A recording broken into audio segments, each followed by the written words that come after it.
ವಿಷಯ ಏನು?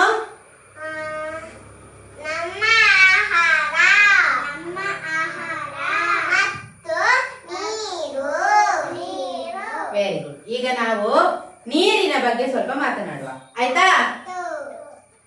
ಹೊಳೆ ನೋಡಿದ್ದೀರಾ? ನದಿ, ನದಿ, ತೋಡು, ಹೊಳೆ, ಹಳ್ಳ, ಕೊಳ್ಳ, ಅಲ್ಲೆಲ್ಲ ಹೇಗಿರ್ತದೆ ನೀರು? ಕ್ಲೀನ್ ಇರ್ತದೆ ಅಲ್ವಾ? ಎಷ್ಟು ಚಂದ ಇರ್ತದೆ ನೀರು.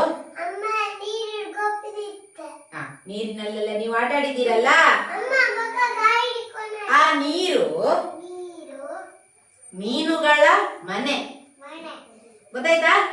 ಆ ನೀರಿನಲ್ಲಿ ಮೀನು, ಏಡಿ, ಮತ್ತೆ ಸಣ್ಣ ಸಣ್ಣ ಬೇರೆ ಬೇರೆ ಪ್ರಾಣಿಗಳು, ದೊಡ್ಡ ದೊಡ್ಡ ಪ್ರಾಣಿಗಳು ಎಲ್ಲ ವಾಸವಾಗಿರ್ತದೆ. ಅದು ಅವುಗಳ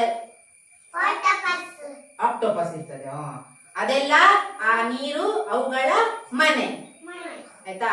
ಈಗ ನಮ್ಮ ಮನೆಗೆ ಯಾರಾದ್ರೂ ತಂದು ರಾಶಿ ರಾಶಿ ಪ್ಲಾಸ್ಟಿಕ್ ಕಸ ಹಾಕಿದ್ರೆ ನಮ್ಗೆ ಖುಷಿ ಆಗ್ತದಾ? ಇಲ್ಲಲ್ಲ, ಸಿಟ್ಟು ಬರ್ತದಲ್ಲ? ಹಾಗೇನೆ ನಾವು ನದಿಗೆ, ಹೊಳೆಗೆ, ತೋಡಿಗೆಲ್ಲ ಪ್ಲಾಸ್ಟಿಕ್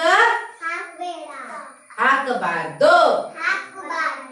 ನಮ್ಮ ಹಳೆಯ ಬಟ್ಟೆಗಳನ್ನೆಲ್ಲ ನದಿಗೆ, ತೋಡಿಗೆ ಹಾಕ್ಬಹುದಾ?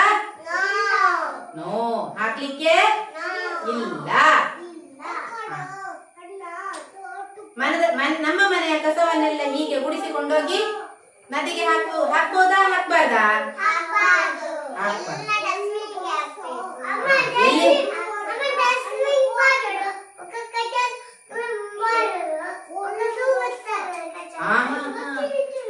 ಕಸಕ್ಕೆ ಬೆಂಕಿ ಹಚ್ಚಲಿಕ್ಕಿಲ್ಲ. ಕೇಳಿದ ಭುವನ, ಕಸಕ್ಕೆ ಬೆಂಕಿ ಹಚ್ಚಲಿಕ್ಕಿಲ್ಲ. ಕಸವನ್ನು ಯಾರಿಗೆ ಕೊಡ್ಬೇಕು? ಯಾರು ಬರ್ತಾರೆ ಪಂಚಾಯತಿಯಿಂದ? ಕಸ ತಗೊಂಡು ಹೋಗುವ ಗಾಡಿಯವರು ಬರ್ತಾರೆ, ಆ ಗಾಡಿಯವರಿಗೆ ಕೊಡ್ಬೇಕಾಯ್ತಾ? ಬೆಂಕಿ ಹಚ್ಚಲಿಕ್ಕಿಲ್ಲ. ಮನೆಯಲ್ಲೆಲ್ಲ ರಾಶಿ ಇಟ್ಟು ಮತ್ತೆ ವಾರದಲ್ಲಿ ಒಂದು ದಿನ ತಂದು ಅವರಿಗೆ ಕೊಟ್ಟು ಬಿಡ್ಬೇಕು.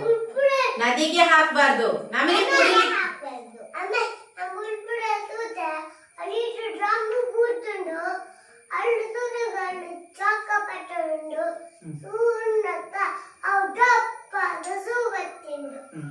ಈಗ ನಮಗೆ ಕುಡಿಲಿಕ್ಕೆ ಸ್ವಚ್ಛವಾದ ನೀರು ಬೇಕಾ, ಇಲ್ಲ ಕಲಂಕಿ ನೀರು ಬೇಕಾ?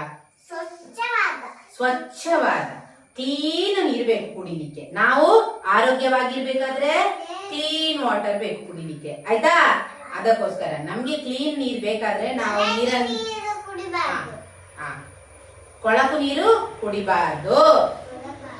ಮಳೆಯ ನೀರನ್ನು ಆದಷ್ಟು ಭೂಮಿಯೊಳಗೆ ಇಂಗಿಸ್ಲಿಕ್ಕೆ ನೋಡ್ಬೇಕು. ಅಂತರ್ಜಲವನ್ನು ಹೆಚ್ಚಿಸ್ಲಿಕ್ಕೆ ಹೇಳ್ಬೇಕು, ಅಮ್ಮನವರ ಹತ್ರ ಎಲ್ಲ ಹೇಳ್ಬೇಕು. ನೀರು ವೇಸ್ಟ್ ಮಾಡಬಾರ್ದು. ಹೇಗೆ ವೇಸ್ಟ್ ಮಾಡ್ತಾರೆ ನೀರು ಹೇಳಿ ನೋಡೋಣ. ಟ್ಯಾಪ್ ಆನ್ ಮಾಡಿ ಬಿಡುದು, ಮತ್ತೆ ಸೀದಾ ಹೋಗುದು, ನೀರು ಹೋಗ್ತಾ ಹೋಗುದು. ಎಷ್ಟು ನೀರು ವೇಸ್ಟ್ ಆಗ್ತದಲ್ವಾ? ಹಾಗೆ ಮಾಡಬಾರ್ದು. ನಮಗೆ ಎಷ್ಟು ಬೇಕು ಅಷ್ಟೇ ಉಪಯೋಗಿಸಿಕೊಂಡು ಆಮೇಲೆ ಟ್ಯಾಪ್ ಅನ್ನು ಕೂಡಲೇ ಬಂದ್ ಮಾಡಿ ಬಿಡ್ಬೇಕು. ಅರ್ಥ ಆಯ್ತು ಎಲ್ರಿಗೂ? Drink it, save it,